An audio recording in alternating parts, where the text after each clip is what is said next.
Surprise à l'aéroport ce matin, l'accès à la jetée B pour les destinations hors Schengen est déplacé pour un parcours, nous dit-on, plus clair et plus lisible.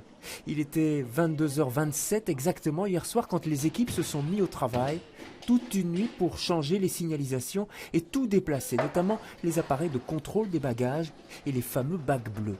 C'est évidemment de nuit qu'il n'y a pas de vol, donc beaucoup moins de passagers dans la zone concernée. Ça permet donc d'effectuer toutes les opérations et les processus de transition entre une zone et l'autre, et donc le déplacement de la frontière sans perturber le passage des passagers. Concrètement, désormais fini le contrôle des passeports dans le hall des départs.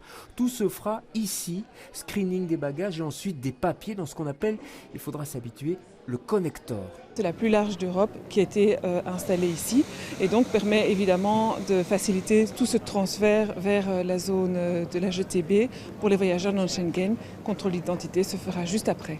Coût des opérations 75 millions d'euros étalés sur 4 ans avec une intervention de l'Europe et du fédéral notamment pour ces e-gates, des nouvelles portes de contrôle électronique.